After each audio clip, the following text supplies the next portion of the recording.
नमस्कार, मैं तनुज दीक्षित। आप मेरे साथ देख रहे हैं नेक्स्ट 9 न्यूज। आज लोकसभा 2024 के चुनाव में दूसरे चरण के मतदान हो रहे हैं। उत्तर प्रदेश की 8 सीटों पर मतदान है, लेकिन उत्तर प्रदेश से आज ऐसी खबर सामने आ रही है जो वाकई में बहुत चौंकाने वाली है। दरअसल कई सीटों पर चुनाव का बहिष्कार किया जा रहा है, पहले अमरोहा में तो अब मथुरा में।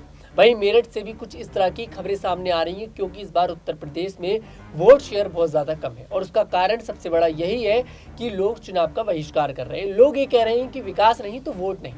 अब देखिए, मैं आपको पहले इसमें ये सुनवाऊंगा कि जब मेरठ से प्रत्याशी अरुण गोविल जो हैं, जिन्होंने राम का किरदार निभाया, तो उनसे इस बात का पूछा गया कि इस बार वोट शेयर थोड़ा सा कम है, इस पर आप क्या कहेंगे। तो अरुण गोविल का जो व्यवहार था मीडिया के साथ, वो वाकई बहुत ज्यादा गलत था। पहले आप इस वीडियो को देखिए। अपना मुकाबला किससे मान के चल रहे हैं? आगे से जगह छोड़ देगा भाई। भैया सर, वोट प्रतिशत कम जा रहा है, इसको किस तरह से देख रहे हैं आप? वोट प्रतिशत कम जा रहा है, पब्लिक का क्या रुझान नजर आ रहा है अभी तक?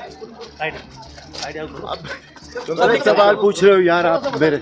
मैं दूसरे काम के लिए चल रहा हूँ, आप अपने काम की बात कर रहे हो, ऐसे मत करो भैया। सर, काफी मेहनत की गई है और जो श्री राम का एक किरदार है उस पर लोग इज्जत भी दे रहे हैं, मान सम्मान भी कर रहे हैं। क्या लग रहा है कि जनता का समर्थन पूरी तरह से मिल रहा है? पूरा मिलेगा, पूरा मिल रहा है। पूरा समर्थन। 2 प्लस पॉइंट रहे हैं आपके साथ, एक तो टिकट भाजपा, दूसरा श्री राम।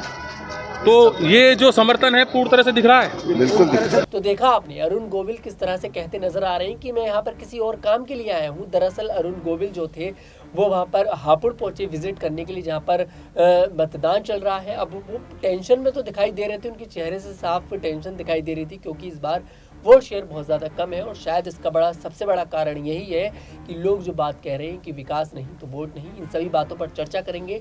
मेरे साथ मौजूद है स्टूडियो में अमन सर। अमन सर, बहुत बहुत स्वागत है आपका। सर, सबसे पहला सवाल यही है कि बीजेपी जिस तरह की बातें कर रही थी कि हम विकास के नाम पर वोट लेंगे, लेकिन मैंने कभी नहीं सुना कि चुनाव का बहिष्कार किया गया हो। लेकिन इस बार जनता पूरे मूड में दिखाई दे रही है। मथुरा से हेमा मालिनी का बहिष्कार कर दिया, लोग, एक गांव के लोग धरने पर बैठ गए कि हम वोट नहीं देंगे। बात अमरोहा की करें तो अमरोहा में भी एक गांव में लोग ज़मीन पर बैठ गए कि हमारे गांव में आज तक सड़कें नहीं बनाई गई, कैसा विकास हो रहा है देश के अंदर, हम वोट नहीं देंगे, हम वोट करेंगे ही नहीं। उनके पास फिर अधिकारी पहुंचे, उन्होंने समझाया, उसके बाद भी अभी भी बात चल रही है। देखिए, तकरीबन 2-2:30 बजे समय होने वाला है और अभी तक कोई वोट नहीं पड़ रहे।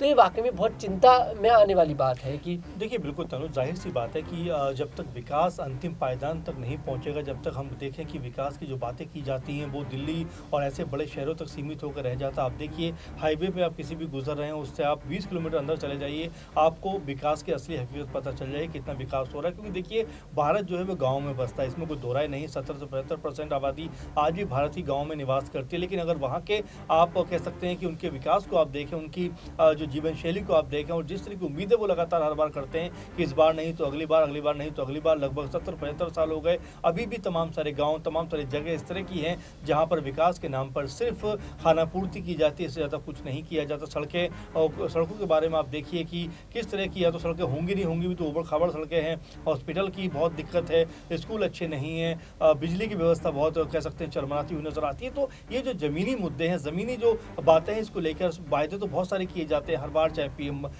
मोदी की बात करें या फिर जो भी राज्य सरकार उनकी बात करें, हर बार सब यही कहते हुए नजर आते हैं कि इस बार जो विकास की बयार बहती हुई नजर आएगी। लेकिन जब हम देखते हैं कि पूरा का पूरा 5 साल का रिपोर्ट कार्ड देने की बात आती है, तब सिर्फ धर्म जाति की बात होने लगती है, तब सिर्फ बयानबाजियां होने लगती हैं। तो जाहिर बात है कि देखिए, 5 साल में, 10 साल में आपने क्या कुछ किया ये आपको सामने रखना चाहिए। सिर्फ बयानबाजी करके आपका काम नहीं चलेगा। और जाहिर बात है कि देखिए, गाँव में चाहे हम अमरोहा की बात करें, मथुरा की बात करें या फिर मेरठ की बात करें और भी जगहों की बात करें, वहाँ पर बहुत सारे गांव ऐसे हैं जो मतदान में हिस्सा लेना नहीं चाहते। वो कह रहे हैं कि जब तक विकास नहीं तब तक वोट नहीं। अधिकारियों ने कई बार जाकर उनको समझाया भी, मनाया भी कि भाई आप आइए वोट दीजिए, लेकिन उन्होंने कहा कि हर बार ये दिलासा दिया जाता है, हर बार जो एक बार फिर आश्वासन दे दिया जाता है, वायदा कर दिया जाता है, लेकिन उनको कभी भी पूरा नहीं किया जाता। इसीलिए जो गाँव वाले हैं वो काफ़ी भड़क जाते हैं, काफ़ी गुस्से में भी हैं। और देखिए, पॉलिटिकल जो लोग हैं, चाहे वो किसी भी पार्टी, किसी भी दल के हों, जाहिर बात है अगर उनको पद मिलता है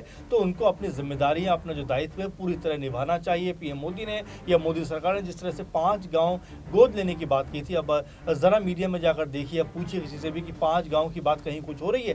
जाहिर बात है कि राहुल गांधी ने क्या कह दिया या पीएम मोदी ने क्या कह दिया, अखिलेश ने क्या कह दिया, इसी पे पूरा चुनाव कहीं ना कहीं नजर आता है। लेकिन विकास के मुद्दों पर कहीं ना कहीं भटकाव दिखाई देता है। इसीलिए हम क्या कह सकते हैं कि जिस तरह से भारत की गति होनी चाहिए थी, तेजी से प्रगति होनी चाहिए थी, वैसी प्रगति नजर नहीं आती। और यही वजह है कि तमाम सारे नेता जो हैं वो वायदे तो करते लेकिन उनको पूरा नहीं करते। सर, जैसे आपने बोला कि वादे तो करते हैं लेकिन पूरा नहीं करते। जब 5 साल का रिपोर्ट कार्ड मांगने की बातें आती हैं तो धर्म के नाम पर राजनीति शुरू हो जाती है और वोट मांगने शुरू कर देते हैं। ठीक है, चलिए ये बातें हर पार्टी में होती है, लेकिन आपको ऐसा नहीं लगता क्या? जब कुछ दिन पहले जब मैं आपसे डिबेट कर रहा था तो मैंने एक सवाल उठाया था कि रूस में एक चुनाव होता है, उसे पुतिन चुनाव बोलते हैं कि चुनाव तो होता है लेकिन विपक्ष में कोई नहीं होता। वहाँ पे भी चुनाव का देखिए इसी तरह से बहिष्कार किया जाता है। लेकिन भारत में पहली बार ये चीज़ देखने को मिल रही है कि चुनावों का बहिष्कार किया जा रहा है, मतलब लोग वोट डालने नहीं जा रहे और सरकार इस बात को इग्नोर करती जा रही है पूरी तरह से। ऐसा नहीं है पहली बार हो रहा है, इससे पहले भी ऐसे होते रहे। लेकिन देखिए बड़े स्केल पे इस तरह की चीज़ें अगर हो तो ये बहुत नुकसानदायक है लोकतांत्रिक प्रक्रिया के लिए, क्योंकि आप अगर देखें जो मत प्रतिशत है वो लगातार कम हो रहा है। 50% के आसपास प्रथम चरण में चुनाव नजर आया और अभी भी कमोबेश स्थिति वैसी ही नजर आ रही है जैसा कि लगभग 2.5 बज चुके हैं। और ऐसे में अभी भी चुनाव का जो परसेंटेज है बहुत उत्साहजनक नहीं कहा जा सकता। देखिए जब तक लोगों की मांग, लोगों की डिमांड पूरी नहीं होगी, लोगों की जो उम्मीदें हैं वो पूरी नहीं होंगी, तब तक जो लोकतंत्र को हम सफल नहीं मान सकते। अब 50% वोट हो रही है और 50% लोग घर में बैठे, इसका मतलब ये समझिए कि 50% में ही आपको तय करना है कौन अच्छा है कौन बुरा है। अधिक अगर वोट पड़ते हैं तो वहाँ पर बेहतर प्रत्याशी निकल कर सामने आते हैं। तो बार बार यही कहा जाता है कि ज़्यादा से ज़्यादा वोटिंग होनी चाहिए, ज़्यादा से ज़्यादा मतदान होना चाहिए ताकि बेहतर चेहरे निकल कर सामने आए। लेकिन जिस तरह से